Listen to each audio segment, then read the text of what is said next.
Hey guys, this is Josh Pasmore with a video interview on whole systems design. Why whole systems design? It's time to reinvent the way society works. We're built upon a hierarchical system where you have leaders of countries, leaders of businesses, much like a caveman, not making sense with anyone else, just follow me, doesn't have to talk about what the best roadmap is, doesn't even have to make a plan, can continually fail and get back up and is still the leader. Today we see that through the monetary system instead of brute force. And so there's people running around as leaders with the monetary system backing that up and actually supporting this chaotic power struggle, takeover world that's emerged and will never, ever change until we change the basic principles, the basic underlying structure of society, the way it's organized, the way we make sense. And so the more that we switch how we're organized, the more we get to step into a flowing society. The more we make sense together in a way that works, the more we'll be able to have peace of mind and not have to compete over resources in a proper system that works very well. And the more that we have this, the more that we're going to start to trust the system, the more that we're going to start to trust each other, the more that we're going to put our cards on the table and say, all right, let's bring our family and friends back into the house. Let's move forward together. Let's quit this distraction and let's find out what we're here on earth to do. Let's start fulfilling our purpose, living with passion. And soon, the more that this happens, the more globally we'll have a shift into a much higher energetic world in which we get to participate in. And the more this happens, the more people are going to want to be here on earth. And we can start to identify which problems still might exist or might come forward. And we can meet those head on as a society instead of leaders who could possibly be corrupted into making decisions that really don't make sense. So please check out the next video. It's very important because it's time to redesign our society. If you don't understand some of the verbiage, there will be a glossary of terms somewhere in the link below. And feel free to ask any questions that you might have in the chat and we'll try to get to those. All right, thanks. Systems get you some. We are all in systems all the time. The body is a system. A car is a system. This ecosystem is a system. But the organizations and structures that we're stuck in, how are they structured? How are they organized? Who designed this? Who made this world? Who chose and agreed to be a part of this? Ultimately, the systems that we're stuck in, most of them are not a complex adaptive system. They are a heap of disconnected parts. And so in this great quest to unfuck the world and get ourselves back to a functioning holistic society that is actually in agreement with the world that we're in, not fighting against it, not fighting against ourselves, the answers are often in the structures that we are in, not necessarily the people that are in them. There's, of course, a feedback loop between the people and the systems, but I'm going to introduce you guys to one of my best friends in this fight. Joshua Pasmore is a systems designer, a whole systems designer. He's an extremely thorough person. He's someone that when I met him, I think in the comment threads of a Daniel Schmachtenberger post or something like that, people were arguing about all this system and that, and Josh was just so confidently and calmly being like, oh yeah, we've tried that. It works. This doesn't. And we immediately struck up a friendship that was bonded over this sense of rigorousness, of rigorously questioning the structures and systems that we're in, and not just thinking, oh, we're going to go start an eco-village and it's going to be great, or oh, we're going to start a new company structure and because we have the new paradigm, it's all going to work out great. This is a man who's been fastidiously deconstructing the existing systems that we're in, from our debt-based monetary system to the set of agreements and laws that are ultimately what construct how we make sense of things together, and the structure of organizations itself.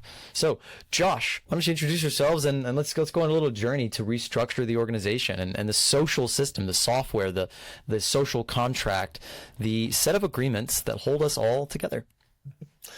Thank you for the wonderful intro. Yeah, it's good to be here.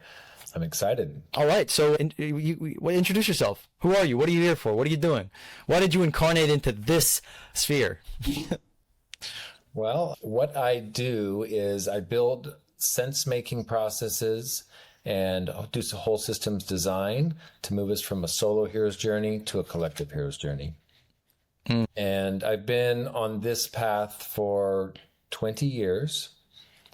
The first 8 years of those, I was coming at it very masculine, very structural, male, do the thing, build the project, get the money, finance the business and build the city or the new paradigm or whatever you want to call it.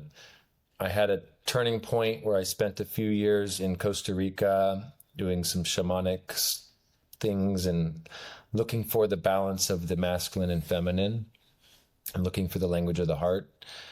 And spent the next 8 years focusing on the feminine, the next steps, the process, not the 30-year out vision. And then that's 16. And so then about 2 years we spent as a group buttoning up these systems. We had already road tested them a few times, but we did some more road testing. And then the last year and a half, I've been working on having the rubber hit the road, which would be a project called SURE, Synergy Hub Universal Residencies, which is an opportunity for us to make these concepts and systems that have been built real and to have a multi-locational living centers that are interconnected and interweaved. And before that, 20 years, I grew up in Austin, Texas. I was born in Australia. I got into some issues as a youth and ended up in Oregon, where I became a land developer, a general contractor. Then I did loan officer. And then when the market started falling in 2009, I had acquired $3 million of property. And I started to get into business plan development, business plan funding, business plan writing, and started to build on the Green City project, Green Earth City, and went to the Costa Rica, where I met the Minister of Sustainability, who approved this Green City being built in Costa Rica. And then the rest of the story, you know. I like that we both have a little pirate flag in our background. That's nice. That's nice to know. It's a good bonding point. So yeah, the stuff that, I mean, this is all the hard structure of what we're trying to get into, restructuring the systems, the physical embodiment, the built environment, the habitat. But I think that the essential and the most hard hitting stuff, well, not to create an artificial sort of gradation in what you're doing. But the stuff for me that really just has such rawness and primacy and that is so refreshing and so thorough is the social system and the ways that you've been really designing and architecting how we socially enter into that new system and that structure. And so I'd love to start just cracking into it. And I think you have a presentation that's gonna include all of this stuff. But yeah, if you can just talk a little bit about the road testing and about the form of the sort of horizontal or circular or teal paradigm or holocratic or sociocratic, whatever the word for it is, this sort of new paradigm of organizing laterally rather than in a hierarchical sort of, regimented structures of bosses and workers and owners and employees. Time for a software update. I came across the teal paradigm. Well, it was right during Standing Rock, whatever year that was. So Standing Rock was happening, and I had a Native American friend of mine, an elder. He called me up and said, you should be paying attention to what's going on in the world.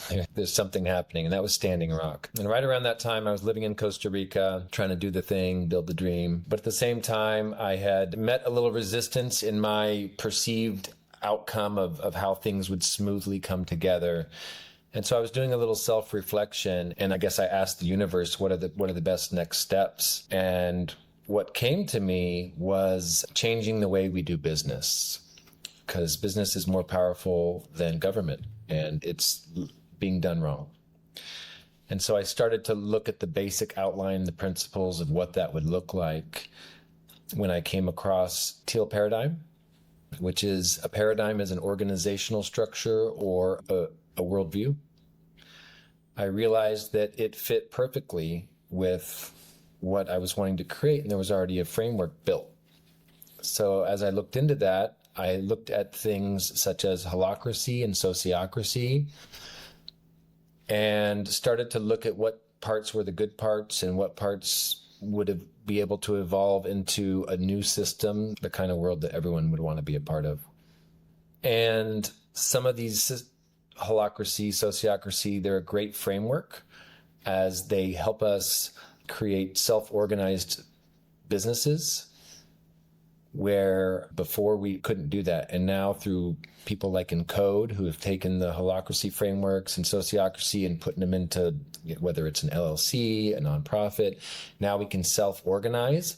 And there's 3 pillars of the teal paradigm. One is self-organization. That's been done.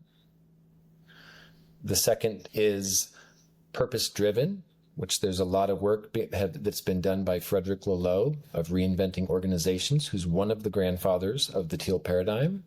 The teal paradigm being a emergent movement that has many grandfathers. And the third system being whole living systems, the third pillar. And so this is what I've been working on. Well, how can we take these self-organized systems and how is that going to transition over the next 30 years into what my project was, Green Earth City, a whole systems designer, which is what I already was doing. So how do we take the current frameworks that have been built that do match the values of where we want to go? However, they're built for the old system still. So how do we modify these so we can smoothly transition into the new paradigm while having fun and while living our values? Yeah, I mean, there's a great point to be made in there about business has more power than government. And it's one of the most powerful axes of change. I mean, I don't really like the word business. I think about this amazing Spanish in an Italian village who she drank wine and she spit it all over the fire and it exploded. And she's like, we don't want the business. We want the easiness. So we want to create easiness in the world, but we do that through self-organizing, distributed teams of people coming together decentrally to solve problems rather than giant centralized structures. It's very unfortunate to me that business has come to dominate that in the way that we do, that the corporation has come to dominate that. But, you know, the part of the frontier of our rediscovery and of our orientation into meeting the world where it's at, in a very insane world, a very chaotic and crazy and cluttered heap of parts, especially in the resistance and the rebellion in the new world, in the reconstruction of the system. People are using these old structures and formations to, you know, reorganize ourselves into a self-destructive, you know, cancerous structure that is disconnected from life and pits us against each other. And so the task here is, how do we continue to distribute power into bottom-up organizations of people coming together to solve problems cooperatively in a way that is not zero-sum, in a way that is not structured as a pyramid scheme, or one that doesn't consolidate power or wealth, one that doesn't have a mandate for endless growth, and one that is truly a whole system. So without further ado, why don't you bust out the presentation, Josh, and let's go on a little hero's journey to collective organizational liberation.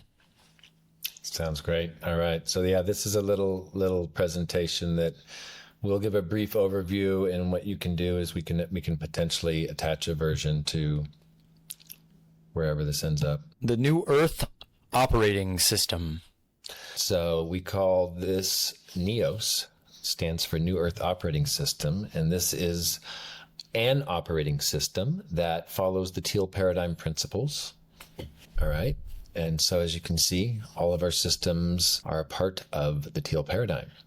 What is an ethos? It stands for Emergent, Thriving, Holonic Organizational Structure. These are the structures that I spoke of that we're moving from the holacracy DAO type of structures into whole living systems. These are full array of ecosystems that work together, such as you would find in a city. Imagine a city where you don't even have to interact with the outside world. So you're like an autonomous human being or organism where you have all your needs met within yourself, and you're able to function and move forward coherently together. There's a great point in there about the superlinear evolution or growth or something, basically, that is in the ways that cities function, that the more traditional sort of hierarchical organization grows, the more that the centralized structures and bureaucracies and management class grows to maintain it, and it becomes less innovative. It becomes more sluggish. The culture slows down. Whereas in a city, the more people are in a city, the more innovation there's going to be, the more people that are going to be solving problems, the more brains there are in the ecosystem, because they're all distributed. And I think that it's a great metaphor for how we want to construct the new organizational landscape, is that it's a space where there are many buildings, many organizations, many circles or holons, where people are coming and going in between many of them. They don't just live in one forever. If you're in a city, you generally don't just stay in your house forever. You go into other locations. You go and connect with others in commons and public spaces like parks or trains, and you go in and out of other spaces that you frequent. And so, yeah, we're creating eventually the framework and the organizational system for inter-organizational coordination and connection, and sort of leaving the silos of our own individual organizations without losing the autonomy to steward them and to, create our own culture and have our own rule set and do things, essentially in the ways that we configure them, but just around these larger sets of agreements and principles that allows us to do it in a whole system way that is interoperable, that actually could be totally self-sustaining, but also totally interconnected all over the world. Much like cells in the human body, we want to all have a roadmap that we can all agree on in a common language, so that one cell goes left and one cell goes right, and so that we're flowing through what I imagine us being able to be on an exciting ride. I call it light speed, but and I don't mean the busy business fast, hurry as fast as you can go. I mean unleashed, where you're able to be in your creative power. Our creative state is one of the closer states to God, to our spirit. We're continually in a creation mode, and we're free. And those top-down structures don't allow that. They disconnect from each other and kill off anything outside of them. If you look at the current corporations and you draw out a pyramid, I wish I had that in front of me. Imagine the top triangle being the investors or the stockholders, and then the people at the bottom that are all the workers that get paid minimum wage, and all the profits are going to people who are not doing anything. It's backwards. And it's not just a pyramid scheme, it's a volcano, because the economic energy, the value that is being created is actually going up to the top, and it is being blasted out either through the shareholders, or it's just being sort of leaked out the bottom in streams that end up back in landlords and corporations again and again. It's a siphoning system that siphons money and energy up to the top. Decisions get made at the top, and the people at the bottom, when they get really big, are disconnected from whoever owns and is making the true decisions. And so now you have different corporate culture emerging that includes toxic domination culture, gossip, and all these things that people don't want to bring into their villages and their homes. And as we move into a regenerative living environments where we're working and living together, we have to come up with new structures, because nobody wants to be told what to do in their own home or have a new king. So these people that are bringing these old paradigm energies, ideas, and they come in and they want to start a business, but they're presenting it as this new paradigm, new earth type of vibe, but they're structuring it as a top-down control. What's happening, and what's been happening for years, and I've been a part of many of these projects, is they fall apart very quickly because people are signing up for a self-organized system, and what they're finding out is they're having a new king and queen that tells them what to do in their own home in every single aspect of their life, and it's not what we're trying to create. So a system is a reflection of the values that are behind the creation of it. So in this diagram, you can see a little bit about whole living systems. That little box on the left, you'll see a system and a heap. A system is interconnecting parts functioning as a whole, much like a flashlight. They can be organized in a little bit different ways, but they've got to work. It's got to turn on. A heap is just a collection of parts. Imagine throwing all those parts of the flashlight together. It's not going to work. System changes when you take away pieces or add more. If you cut it in half, you do not get two smaller systems, you get a damaged system.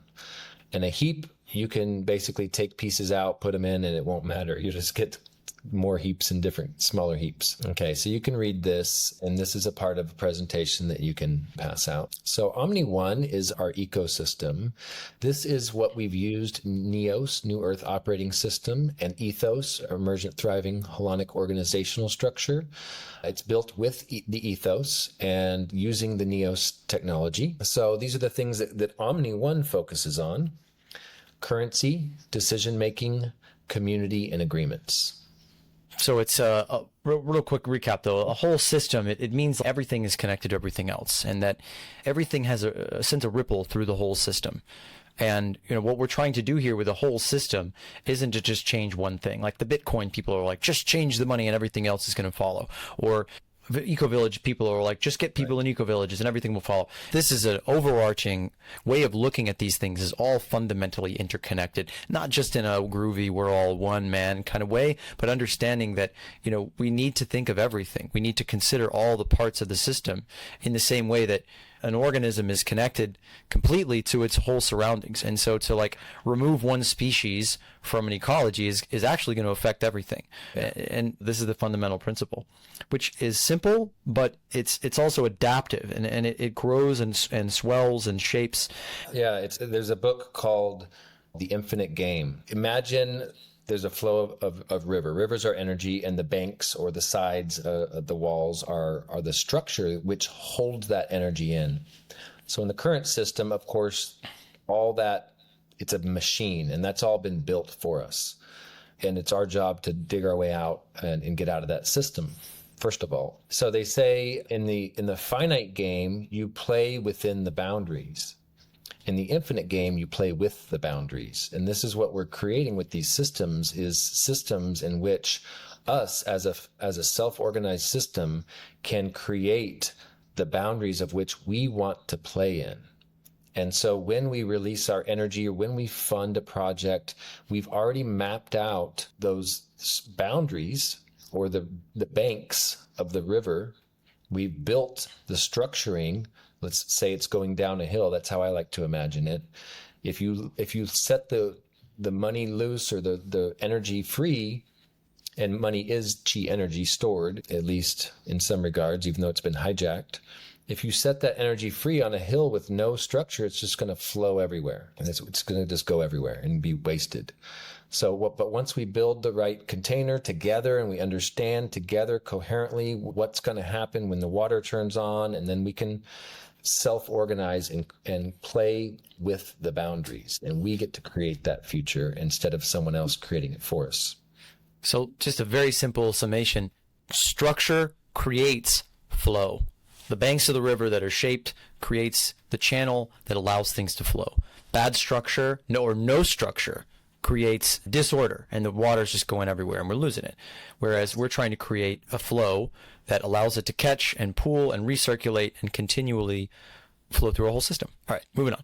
And we're using the masculine and the feminine, so the structure and the energy together. And like you said, some people think it just takes money. It just takes flow. So here's the ethos comparison to a DAO or a corporation. So in an ethos, we're geared always to following our true purpose. It's purpose-driven. A DAO could be. Corporations are rarely.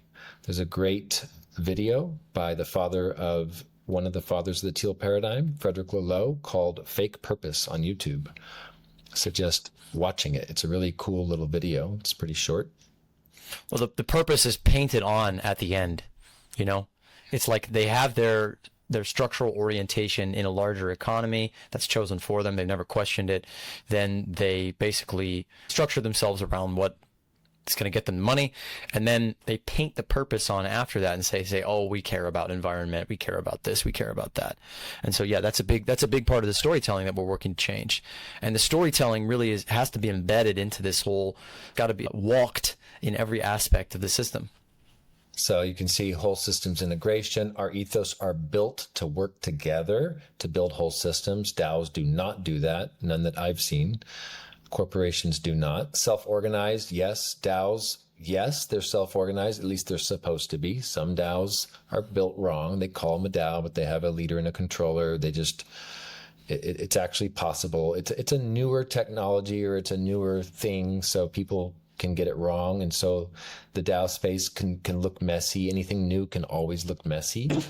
And this is the thing, is about road testing something and working on it, building the plan of the house before you build it. You start building these plans and everyone else sees it. This has happened with almost every movement that I've been a part of. You could even just look at, like when I was growing up, the word green didn't mean sustainable. It just meant money. People didn't really know what that meant. Some people, like Jacques Fresco, then all of a sudden everyone was jumping on the train, including government organizations and people creating LEED certifications and stuff. So you're always going to have some clunkiness in the beginning and a lot of people doing it wrong. Try not to let that detract from what the thing is. That's the good thing about the teal paradigm, is it has an exact structure. And so not anyone can just say, oh yeah, we're new paradigm, we're teal paradigm. You've got to be able to toe the line.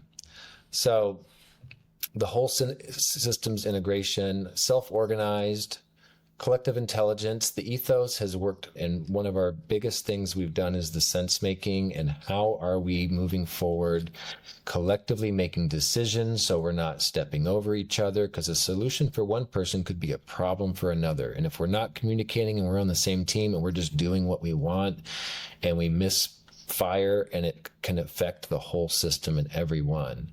So we've got to be able to work together coherently and use collective intelligence. And so this is one of the biggest aspects. DAOs, there's pieces, everyone has pieces of this, but rarely have I seen it come together where it's able to be road tested and scaled, and everyone's happy about the decisions and they're moving towards their shared values and not randomly. Corporations do not use collective intelligence. Neither does our government.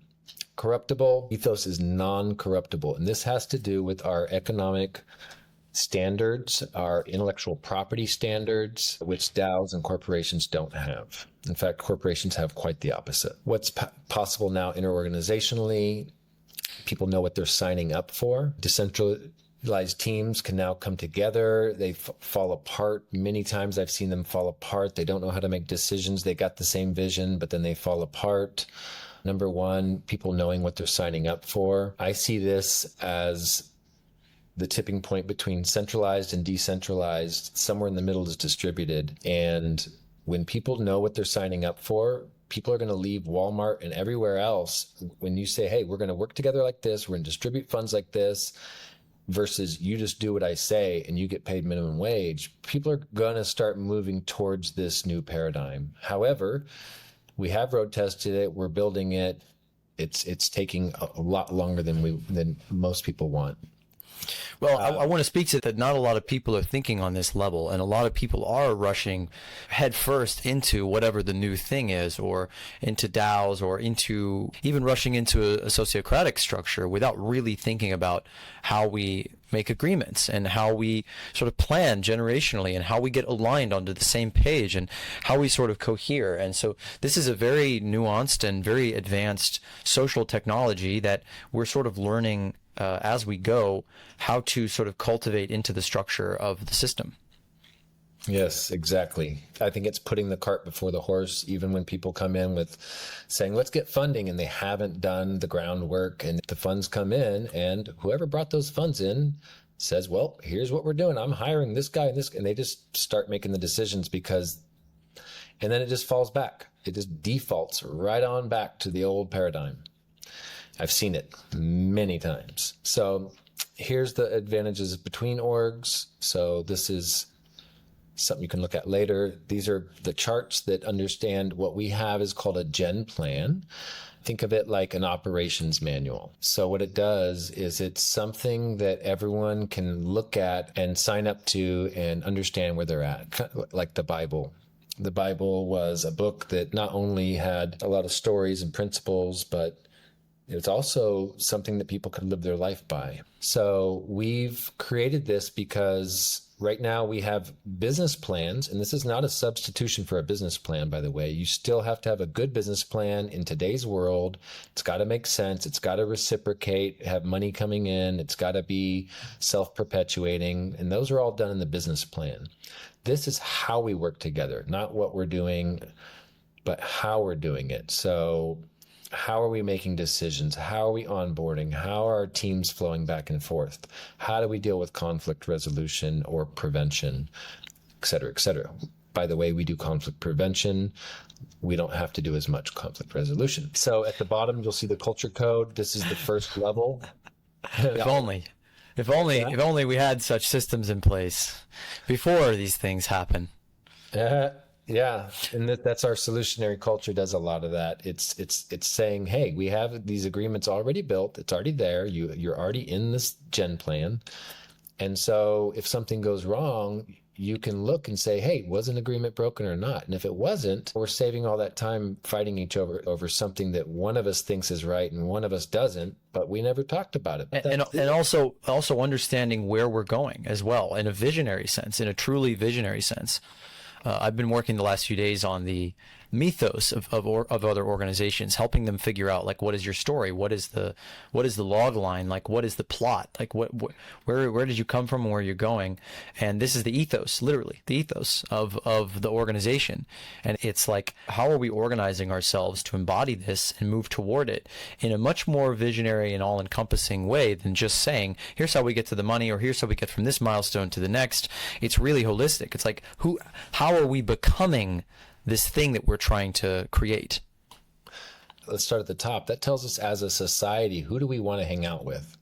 Who do we want to play with? Do we want to play with crooks and liars, or do we want to play with awesome, amazing champions of the kind of team that we want to be a part of? So who in the world do we want in our field, kind of stuff? And we spent 2 years just building the universal agreement fields, just 10, 15 agreements that everyone would want, built by the collective, not a person. And then you have your general plan. So within that, you have your smaller ethos. You call it an organization. You might have an ethos that is cleaning up the water. One might be marketing. One might be legal, lawful stuff.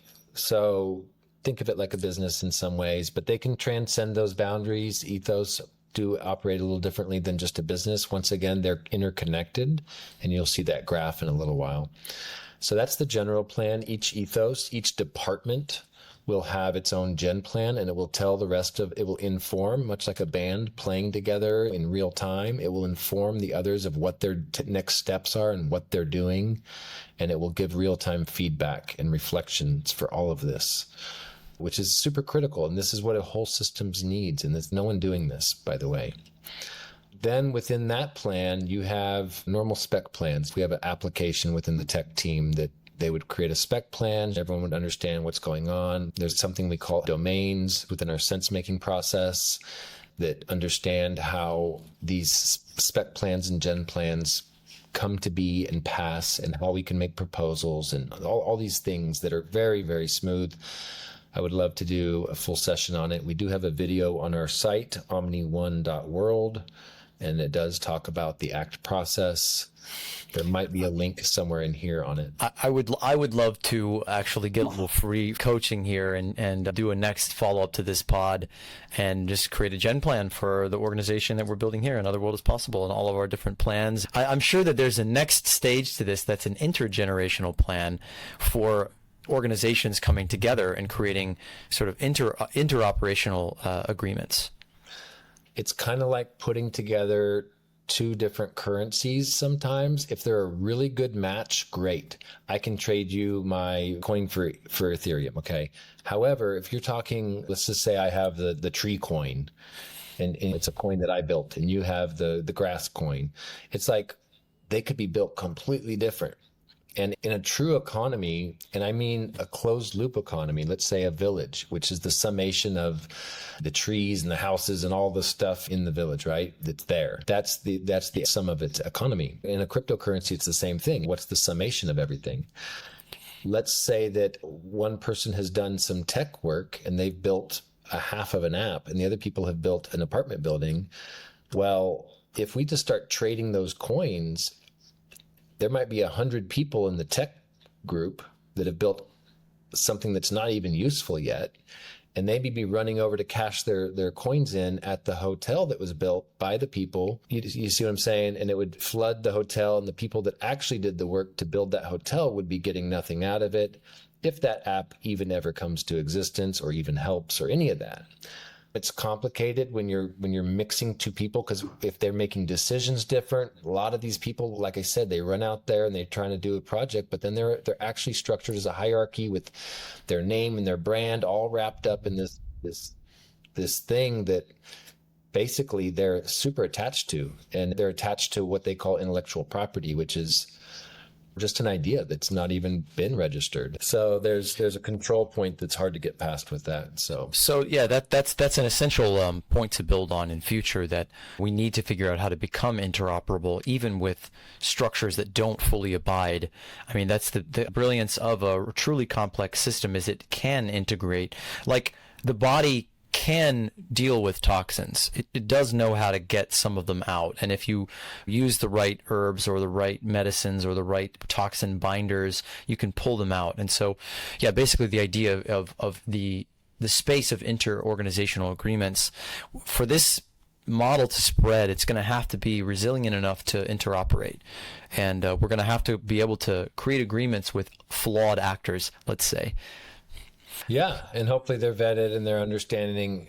That's a whole discussion but yes, we have a very smooth road-tested process and all that just, it works great, and we just have to get it out there and start doing it. So why? Well, why do we create the Gen Plan for the ethos? Because once we create these plans, 99% of our decisions are made. We don't have to sit there on call after call after call making a decision on every little thing. You have the blueprints, you go build the house for the next 2 years. If something major changes comes up, you can come back to the group and say, hey, this thing happened, here's what we're proposing to fix it. Everyone gets clear on it, because that might affect another team. So this is a really comprehensive whole systems design.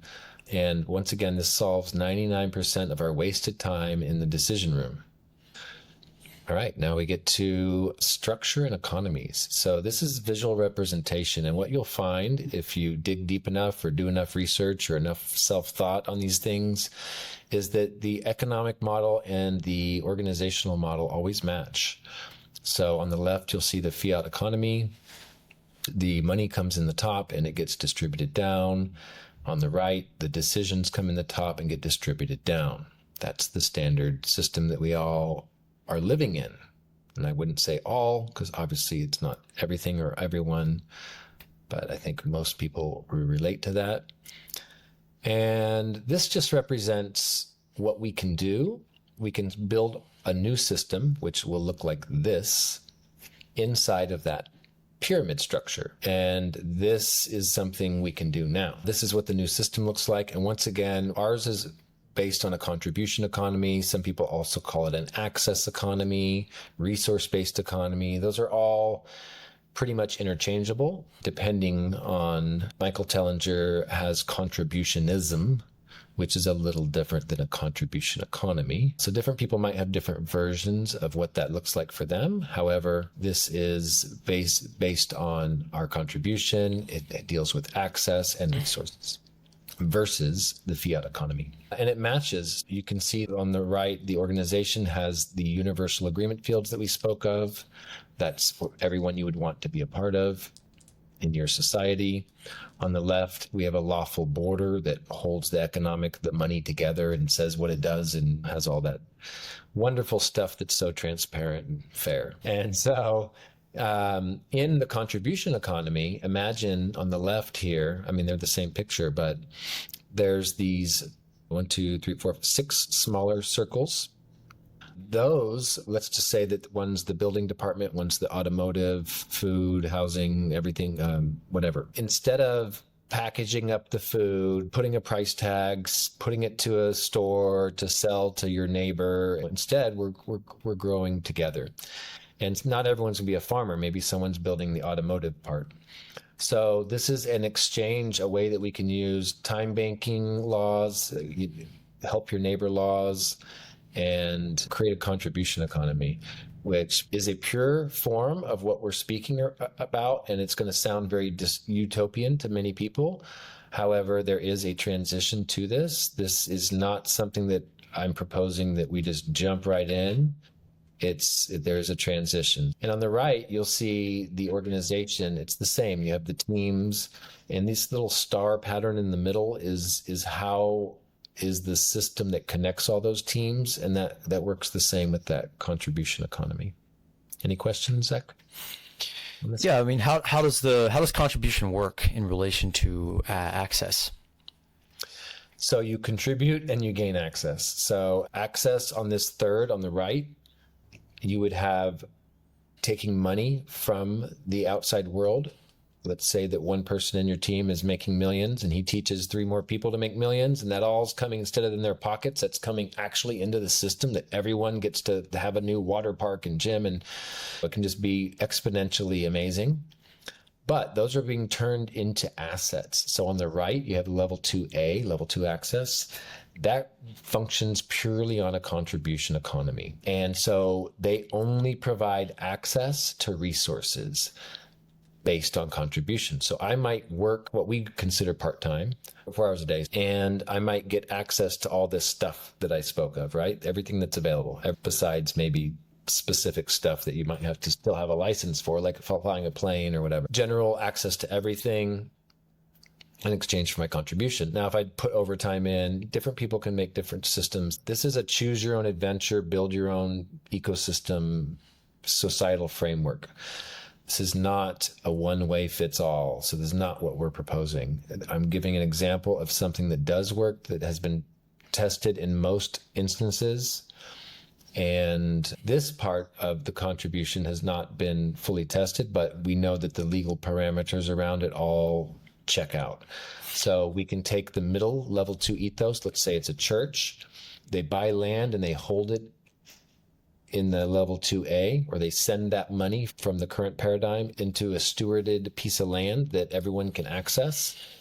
And in return, they get access to this land, but that keeps it safe, okay? Because it keeps it out of the hands of the corporate identity, of which normally would be attached or bonded to that piece of land or that resource. So we're freeing the resources before we access them. And that's why this is like this. So the middle circle can use fiat, it can use access, it's in between, and it's a part of the ecosystem. And on the left, you have normal corporations, LLCs, nonprofits that are operating in the current system, but we've set them there on purpose, or we're working with them on purpose to bring resources into the system, and we give them support in return. That's what I was talking about, the interoperability, that we're sort of alluring them into relationship that shows a better way. And at heart, this is about building the commons. It's about building beautiful common infrastructure that makes the home that we share beautiful for all. And so the example I'm thinking of is in Kenya, the Miji Kende that I spent some time with, that Will Ruddick of Grassroots Economics works with and is working to bring their system into this field.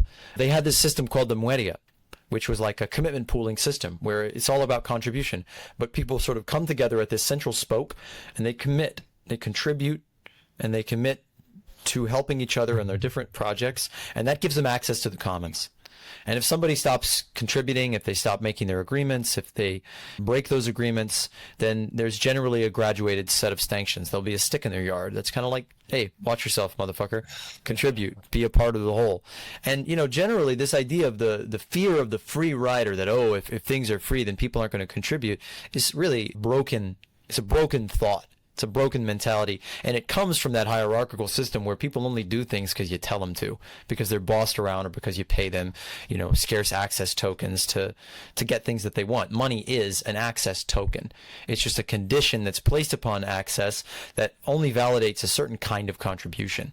So you could say all economy is a contribution economy.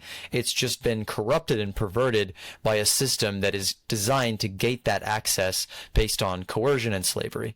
So yeah, this is a transitional system as well. I mean, ultimately, access is the most efficient way for us to distribute resources. Sharing the dinner table. You're not using a token gate to get food or the gravy boat around the dinner table. You just share. It just makes the most sense. And most corporate life does not happen with money exchanging hands. If you're on a job site for Bechdel, someone asks you to hand them a hammer, you don't say, give me $5. You give it to them. You're in this contribution access sort of economy in a way all the time. Yeah, there would be agreements around that, like, hey, it's a community hammer. Let's do it together. You wouldn't be aligned to someone on a team like that anyway. A lot of people think when you say even just the word contribution, oh, it's a hippie thing. This is not a hippie thing. This is not a gift economy. They immediately imagine things in the old system that don't work. And that's not what this is. This is not that. This is a very new creation. And it's, once again, the teal paradigm is the evolution of the paradigms. It's whole living systems using biomimicry and nature to build our systems. And so it's very well thought out, and it's not just hodgepodge. Everyone's going to be nice to each other and slap a sticker on it. And there is agreements and boundaries and clarity. It's about clarity. On that subject, can you talk about agreements and agreement fields? Because this is a really profound thing that we don't understand generally. You know, law is a placeholder for a set of agreements that we all have. And basically, we're all sort of born into this massively complex set of agreements that no one really knows, that we're all just meant to sort of figure out. There's some obvious stuff in there, like don't go around killing people or taking things that aren't yours. But of course, corporations have restructured the law to enable them to kill people and take things that aren't theirs anyway. So yeah, what does it mean to form agreements and to create an agreement field? So part of that is sense making. I don't know if this will have a live link on it, but you can go to the, once again, OmniOne.world and find FAQs to answer a lot of these questions in detail, as well as find this decision-making act. So you make agreements through decisions, and agreement will clarify a principle, which clarifies a value. So our values are our guide to where we're going. Our heart is envisioning this future we want to live in of peace and prosperity and whatever our values are. And our mind is there to work with the heart. This is not just the eagle condor prophecy, but this is how we should be handling all our relationships, and most importantly, our relationship with ourselves. And we might want to live this healthy future, but our heart's going to say, well, I want to go out and, drink and party. And then our mind's going to say, wait, I thought you wanted to be healthy. And so this is how they work together. The mind can see the roadmap to that future and help us make practical decisions to get there. However, it's our values that is guiding us. And this picture even, I just noticed, has a boat in it. So this is our values guiding us to where we want to go. And the principles back up the values. They could be loving to each other, do unto others. However, those aren't clear. So you're going to have internal conflict if you just make a bunch of principles. And this is another thing we've done very well, spent many years on, is making actual agreements. And these are agreements. These aren't, we're born in a world where people do not know what an agreement is. They're born in a world in which agreements have been forced on us. Laws, not agreements. They call them laws. So that's why we call them agreements. They're not laws. You don't have to do them. You don't even have to be in them. But once again, there's it sets everything out in the gen plan, and there's an ecosystem plan. And you get to look at that before you come in and say, do I align with every single piece of this? And if not, wholeheartedly, whole body, yes, and full understanding. And if not, then you should be able to change that, create something new with some new people, etc. And there's the opportunity to do that. So these are agreements, or you're forming something new with people once again. So we found that 85% of people, we've looked at their full potential goal, and most of them want to build a minimum viable product for society, one that would replace the current system, and that would solve their biggest problems. So we can say that it's our collective goal that we want to create a new society, and this solves most people's problems. You can name a slew of problems. I just think this is very profound, and I think it's a very fundamental misalignment in most of our culture that, we have a general sort of idea, like you said, be nice, be loving, but that's not an agreement. That's not something that you can actually agree to in an if-then statement. It's like, if you are raising your voice and shouting and making me feel a whole body no, then it's not something that you can actually hold this space together, right?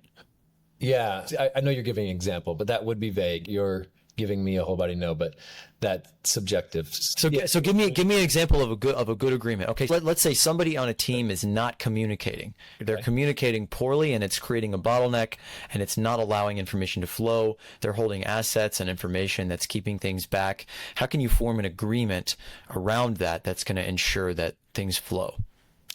We have agreements around the information we share with our team. We're self-organized at a minimal, and when that product from that team is ready, they share it with the whole. So that's in the agreements, that we're not keeping things from our team.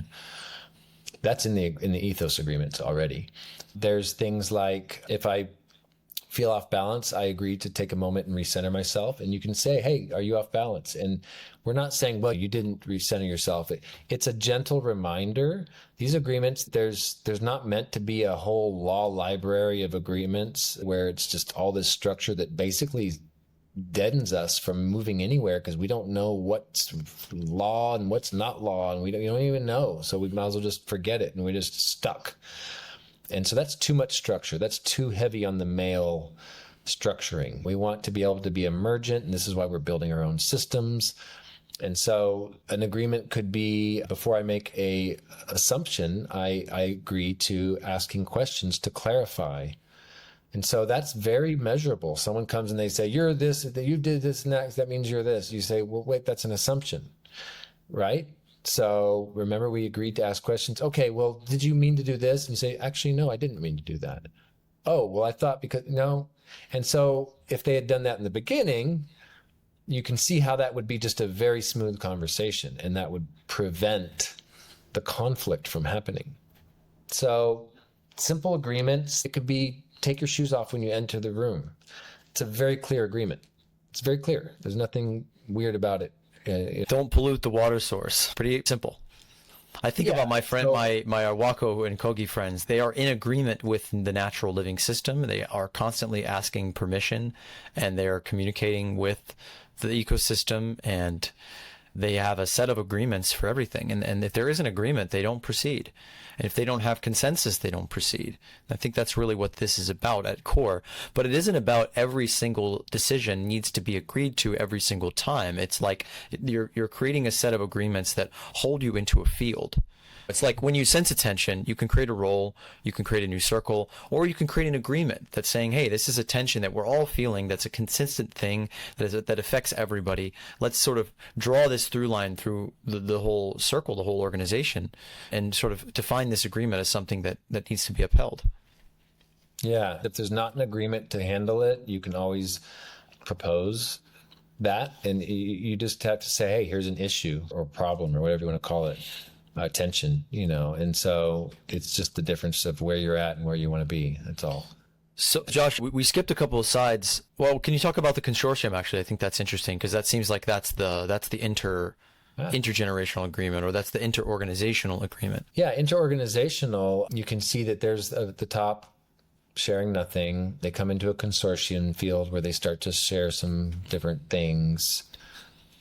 And then if they want to come into an ecosystem together, they're going to be in a universal field, and they're going to start sharing more and more things.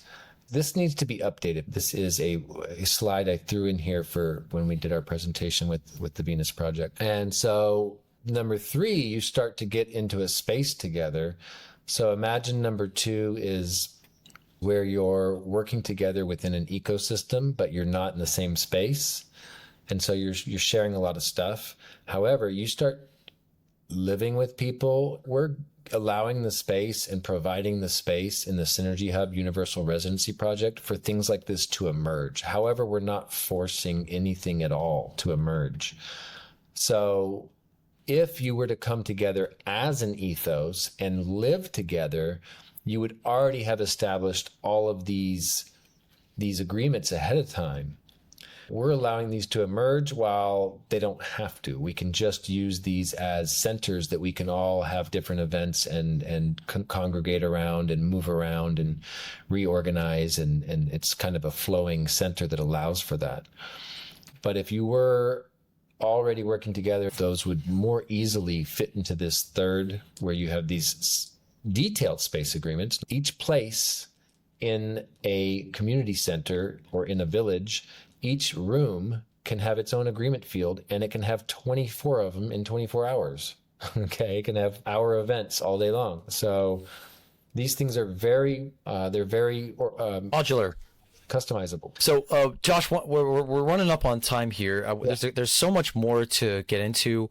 I was going to ask about the collective funding pools. I think that's a really important element of how we come into agreement, how we share the most fundamental resource of our time, which is money, which is the token gate on all of our other resources as we see it, until we can tier that and structure in new structures and new ways of forming agreements. But that's a really big component of how we come together and collaborate, and how we unlock the true potential of our ability to share and co-create. I mean, the existing system functions the way that it does because powerful people are pooling their scarce assets into larger and larger pools that grants them more and more power in the world, and it grants them the ability to pull more debt and then use that pool of resources as leverage over other people. And so our ability to start to do that is really where we start to structurally interconnect, where we aren't just sort of in agreement.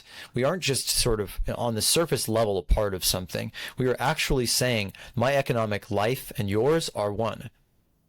Yeah, and we want to be very careful because money is a power over thing.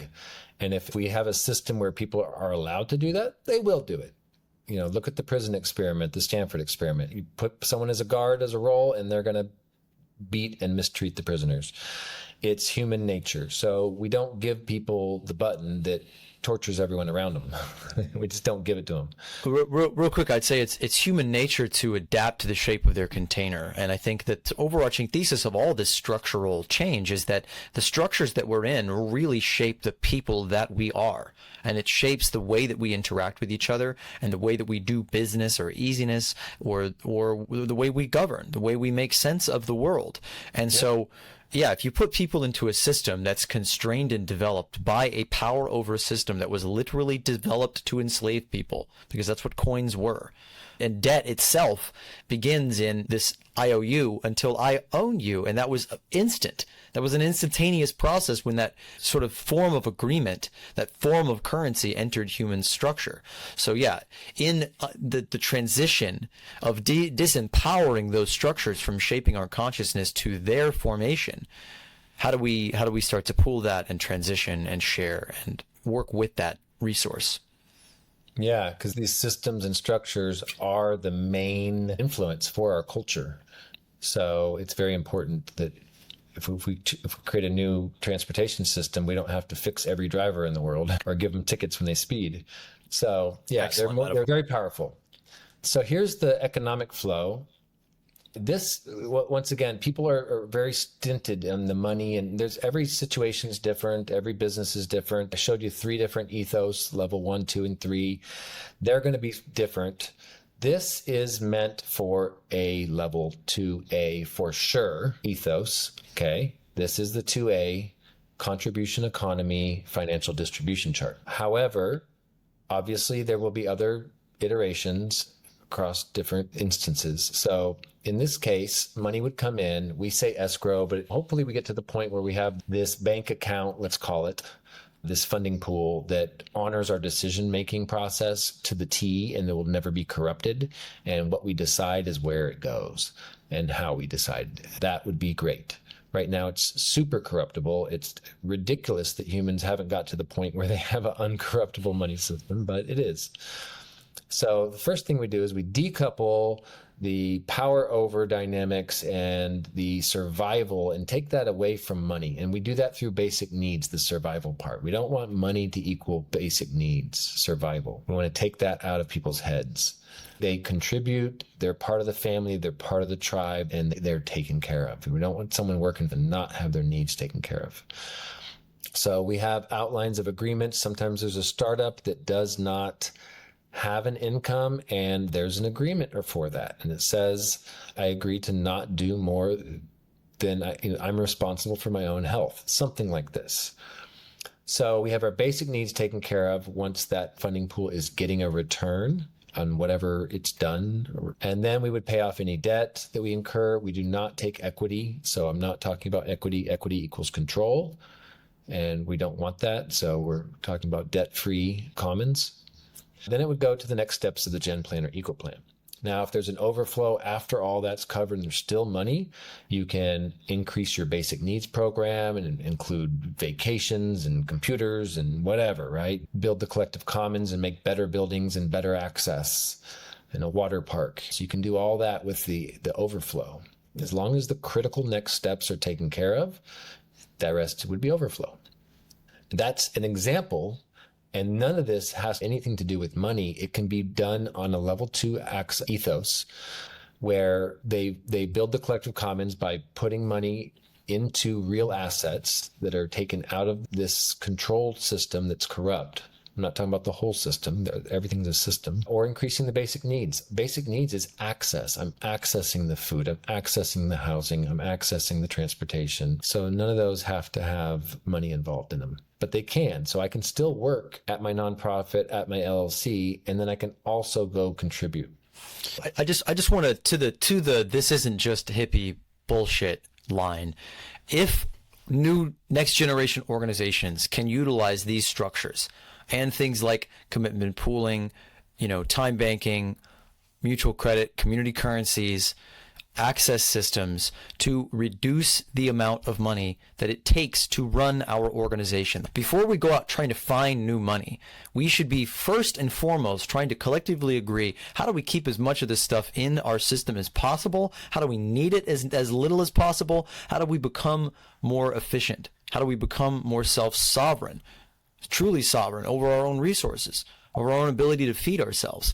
How do we get rent out of the equation? How do we get ourselves to a position where we're not spending all of our time, money, and energy just trying to basically pay back these tokens to the system? So this is going to make organizations drastically more efficient and more effective and more connected. And the more that they're able to enter into these agreement fields and these systems and interoperate and coordinate and collaborate and share resources and share best practices and pool their resources, their capitals together, the less we need the money. And this to me is almost like a magic trick that you could say to the business boys, how would you like to pay workers less, pay less money for rent, make more profit? Actually, you're making more profit. You may be making less money or bringing less money in, but the amount that is the surplus over your costs is drastically increased because the costs are lower. You're not just paying everything out to, wages that are actually going to send people out into the world. We're ending wage slavery, first of all. We should be trying to do that. And there's all kinds of ways and mechanisms and structures that we can use to lessen the power that the dollar has over us and increase the plurality of our systems to make them more resilient, more connected, more efficient, and ultimately allow us to transcend the existing system through all of these different new structures connecting and pooling together into these flows and tributaries and rising tides that rises the standard of living of all of us. This is true systemic change, and it's a whole system. It comes about through all of these things in Congress, all of them working together, and through the synergy of bringing our actions and efforts together with so many other people, whether they're fully aligned or they're fully immersed into this shift, or whether they're just benefiting from it ambiently, and sort of as we interact and rub off on them, they're seeing, hey, that's a system that works. A complex system always emerges from a system that works. And that's first and foremost what we're trying to build here. So Josh, love talking about this with you. Would love to go more in depth in all of these different components individually and to actually integrate this into the system that we're working to build, to have all of the different projects in our field, utilizing these frameworks and these techniques and just this general consciousness. That's something I really want to just give you props on, is a level of consciousness that you've really thought through this. You've really questioned it. You haven't taken anything for granted. And that's how we raise ourselves out of these problems. Carl Jung said we don't solve the problem by solving the problem. We don't quit smoking by quitting smoking, by focusing on smoking. We solve the problem by raising our consciousness so much that we become a part of a new reality that is so great that the problems before just shrink and cease existing, because we have raised ourselves into something new. Oh, Got any last words? Thank you so much for your devotion and dedication in the field too. And you just grasp things so quickly. I love it. Well, thank you, brother. I have good teachers and I have good friends like you that are doing the work for me. There's so many of us out there that have done our 10, 15, 20 years each. Josh, we'll keep weaving together and keep coming into this shared field together. And I see you as a partner, even though you're in your own separate sort of project. I don't see it as separate at all. I see it as something I'm holding this as technology to try to share with as many people as I can to get them utilizing it so that basically, the system that's emerging is all of us starting to work with each other and use our systems and use our tech and our structures and our agreements, and then starting to stack our functions because we're all trying to do the same thing because we have the consciousness. We're at this place where we know what must be done. And that is not a question. It's just a process. Yeah, we are there. This is the year. All right, well, let's get out there and do it. Josh, how can people find you? How can they get involved? How can they pay you big bucks to come into their organizations and teach them how to do this? Or how can they start adopting and spreading these systems? All right. Well, we have greenearthvision.org, which is a nonprofit that has different initiatives that you can look into. We have OmniOne.world, which explains this ecosystem, tealparadigm.org and .com that explain what the teal paradigm is. And then we have something called Nexus, which is where we're actually onboarding people. However, it's more of a gallery where people can come in and play together and start to learn about things. That doesn't have a site, but if you contact us at one of those other sites, there's places like in Green Earth Vision, for example. I think each site has its own place to contact us. And yes, we do ethos company rebuilding. There is a page on OmniOne for that. However, right now we are going to multiple locations to start the Synergy Hub Universal Residencies. And for those who are interested, you can find that on greenearthvision.org, more information about it. And if you want to come be a part of it, sell your home in the old paradigm and move into the new paradigm. And you want to move into a new world where you get to go around to different themed centers. You'll get to learn more about that on the Green Earth Vision site. All right, Josh. Well, onward. I agree that we're going to do this again soon. Right, my man. Another world is possible. All right. Thanks.